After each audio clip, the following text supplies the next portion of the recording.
우리 해저 매설 깊이는 88m이며 면적은 제곱미터입니다. 그것의 압력은 우리에게 익숙한 300대의 자동차에 해당하기 때문에 압력이 매우 큽니다. 폭풍 아래 갈라진 산맥과 결코 고요하지 않은 바다 밑에서 중국은 불가능하다고 여겨졌던 지형을 뚫고 새로운 길을 만들어가고 있습니다. 엔지니어들은 강철조차 으스러뜨릴 수 있는 압력을 견디는 터널을 뚫고 콘크리트를 찢어놓을 바람 속에 다리를 세우고 있죠. 이 모든 프로젝트는 하나의 질문에 답하고 있습니다. 야망은 물리법칙을 어디까지 밀어붙일 수 있는가? 진탕 해저 터널. 중국 남부 해안은 물, 바람, 그리고 끊임없이 움직이는 해저 지반이 만들어낸 지형입니다. 수십 년 동안 저우산 군도의 섬들은 페리와 기상과 조수에 취약한 일년의 긴 교량으로만 본토와 연결되어 있었죠. 진탕 해저 터널은 이 연결망의 마지막 퍼즐로 계획됐습니다. 금속을 얇은 호일처럼 압착할 수 있는 위험한 바닷길 아래로 직접 길을 뚫는 시도였죠. 이 터널은 총 16km가 넘지만 가장 까다로운 구간은 해저 아래 깊숙한 곳에 있습니다. 거의 11km에 이르는 구간이 해수면 아래 78m 깊이의 고압 환경을 통과하죠. 이 깊이에서 터널의 1제곱미터는 7기압 이상의 압력을 견뎌야 합니다. 단 하나의 누수도 단순한 문제가 아닙니다. 회복 불가능한 치명적인 사고로 이어지죠. 이 극한 환경에 대응하기 위해 엔지니어들은 딩하이와 융저우라는 두 대의 터널 보링 머신을 투입했습니다. 각각 고층 빌딩을 눕힌 길이만큼 긴 이동식 공장이죠. 이들은 다양한 지지를 뚫으며 뒤에서는 콘크리트 라이닝을 설치해가며 밀폐된 관을 형성합니다. 레이저와 위성 위치 시스템으로 유도되는 이 두 기계는 단 몇 밀리미터의 오차 없이 정확히 만나야 하며 이 정밀한 수렴이 프로젝트 전체의 성공을 결정짓습니다. 공사는 2024년에 시작됐고 2028년 개통을 목표로 하고 있습니다. 완공되면 이 터널은 닝보와 저우산 사이의 이동 시간을 90분에서 약 30분으로 줄이게 됩니다. 주민들에게 이건 단순한 지름길 그 이상이에요. 섬과 본토 사이의 심리적 거리를 허물고 고립된 지역을 하나의 해안 네트워크로 통합하는 해저 공학의 경이로움 위에 세워진 연결망이죠. 실드보링의 거인. 황허는 중국에서 가장 예측 불가능한 강이라는 이름을 얻을 만한 이유가 있습니다. 끊임없이 바뀌는 퇴적물, 부드러운 강바닥, 그리고 계절마다 난폭하게 바뀌는 유량은 수천 년 동안 역사를 바꿔놓았습니다. 그 아래에 무언가를 건설하는 건 보통은 조심스러운 시도입니다. 그런데 이 강 아래에 고속도로 터널을 전례 없는 속도로 뚫는 것은 거의 도전이라기보단 도발에 가깝죠. 하지만 지난 구간에서는 그게 실제로 벌어졌습니다. 황허 해저 고속도로 터널의 특징은 규모입니다. 직경 17.5m의 터널은 내부에 2단 구조로 총 6개의 차선을 수직으로 쌓은 독특한 레이아웃을 가능하게 합니다. 이렇게 넓은 통로를 불안정한 지반 아래에 만드는 건 지금까지의 모든 터널링 기술을 극한까지 밀어붙인 작업이었고, 이를 위해 특별히 설계된 장비가 바로 산허였습니다. 산허는 연약 지반용으로 설계된 지압 균형 방식의 터널 보링 머신 중 가장 큰 기계 중 하나입니다. 이 장비는 커터헤드 전방의 지반 압력과 장비 내부 압력을 정밀하게 균형 맞추며 전진하고 동시에 콘크리트 라이닝을 설치합니다. 이 섬세한 균형만이 강 위에서 터널 안으로 물이 밀고 들어오는 걸 막는 유일한 방법이죠. 이 프로젝트를 놀랍게 만드는 건 단지 크기뿐만이 아닙니다. 바로 속도입니다. 2024년 9월부터 현장은 해저 구간에서 하루 약 16m를 진척시켰습니다.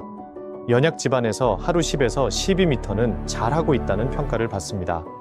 16m는 거의 불가능에 가까운 기록이죠. 이 킬로미터의 강을 단 111일 만에 관통했다는 사실은 터널링 업계의 베테랑들조차 충격에 빠뜨렸습니다. 전체 노선은 2026년 개통을 목표로 하고 있습니다. 개통되면 이 구간은 황허를 더 이상 장벽이 아닌 지난 도시권의 성장과 연결을 위한 짧고 믿을 수 있는 통로로 바꾸게 됩니다. 아무리 변덕스러운 지형이라도 정밀함과 협력, 그리고 멈추지 않는 추진력이 있다면 재구성할 수 있다는 걸 증명하는 사례가 되겠죠. 선전중산 연결 프로젝트.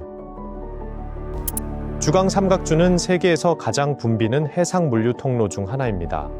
매일 4,000척이 넘는 대형 선박들이 이 수로를 오가며 원자재부터 전자제품까지 세계 시장을 향해 움직이고 있죠. 이수로 위에 구조물을 세운다면 그 해상 생명선을 반드시 고려해야 합니다. 모든 선박이 통과할 수 있을 정도로 높은 전통적인 교량을 세운다면 크기나 비용 면에서 부담이 클 뿐 아니라 물류 흐름에 큰 영향을 줬을 겁니다. 엔지니어들은 배들의 동선을 방해하지 않으면서 선전과 중산 사이를 빠르게 연결할 수 있는 해법이 필요했죠. 그 답은 총 24km에 이르는 교량, 인공섬, 그리고 5km 길이의 침매식 터널로 구성된 시스템이었습니다. 기존의 보링 터널과는 달리 이 터널은 육상에서 조립됐습니다. 도시 블록만 한 길이의 대형 콘크리트 박스 32개가 통제된 드라이 도크에서 제작됐고 각 구간은 철근 콘크리트 철근의 복합 구조로 만들어졌습니다. 2층 구조는 해저 압력과 지반 이동에 대한 극도의 내구성을 제공합니다. 완성된 세그먼트는 밀폐된 후 바다 위로 띄워져 거대한 선박을 정밀하게 도킹하듯 준설된 해저 트렌치에 배치됐습니다. 위치가 잡히면 내부의 물을 빼내고 각 구간을 연결해 하나의 연속적인 해저 도로를 완성하는 방식이었죠. 이 조용한 시공법 덕분에 이 지역의 해상 물류는 단 한 차례도 중단되지 않았습니다. 이 연결망은 2개의 인공섬으로 완성됩니다. 도로가 물 아래로 내려갔다가 다시 교량 쪽으로 올라오는 전환 지점 역할을 하죠. 수면 위에는 주경관 길이 1666m의 대형 현수교가 펼쳐지며 가장 높은 화물선들도 단 한 번의 정체 없이 자유롭게 지나갈 수 있도록 설계됐습니다. 전체 노선이 개통되면서 이 하구를 건너는 이동 시간은 2시간에서 약 30분으로 단축됐습니다. 이전까지는 인내심과 페리, 돌아가는 고속도로가 필요했던 경로가 이제는 바다 위와 아래의 정밀 엔지니어링으로 완성된 매끄러운 통로가 되었죠. 그 결과 주강 삼각주의 주요 도시들이 고밀도이자 고도로 연결된 경제 클러스터로 거듭나게 되었습니다. 다롄만 터널. 중국 북부는 따뜻한 남부 해역과는 완전히 다른 도전을 안겨줍니다. 다롄만에서는 겨울 기온이 자주 영하 20도까지 떨어지며 이런 극한 조건에서는 갓부은 콘크리트 안의 물이 경화 과정이 끝나기도 전에 얼어버려 구조물이 해저에 도달하기도 전에 균열이 생길 수 있습니다. 이 지역 최초의 해저 침매식 터널을 건설한다는 건 프로젝트를 방해하는 기후 그 자체와 맞서는 일이었죠. 엔지니어들은 침매식 터널 방식을 선택했지만 그 전 과정은 완전히 새롭게 재구성돼야 했습니다. 18개의 대형 콘크리트 세그먼트가 육상에서 제작되었는데 직선 구간용 13개, 곡선 구간용 5개로 설계된 경로를 정확히 따르도록 구성되었죠. 각 세그먼트는 최대 180m 길이에 달하며 조립 후에는 다차로 도로를 수용할 수 있을 만큼 거대했습니다. 이런 세그먼트를 혹한 속에서도 정밀하게 제작하기 위해 콘크리트의 타설 양생 형상을 보호할 수 있는 특수 드라이 도크까지 새로 만들었습니다. 팀은 혹독한 온도를 견딜 수 있도록 특수 단열 기술과 개조된 콘크리트 배합을 개발했습니다. 공사 일정은 날씨 패턴에 맞춰 조정되었고 온도와 습도가 맞는 시간대를 노린 야간 작업이 필수적이었죠. 세그먼트를 인양해 물에 띄우고 만으로 끌어들이는 모든 단계는 극도로 정밀한 타이밍이 요구됐습니다. 세그먼트가 해저 트렌치에 안착되고 밀봉되자 총 3km 길이의 해저 연결로가 완성되었고 1시간이 걸리던 만주변 이동이 단 5분으로 줄었습니다. 2023년 공식 개통된 이 프로젝트는 북부 해안 엔지니어링의 기준을 다시 세웠고 극한의 한파는 단순한 장애물이 아닌 혁신과 계획력, 그리고 소재 과학을 시험하는 무대가 될 수 있다는 것을 입증했습니다.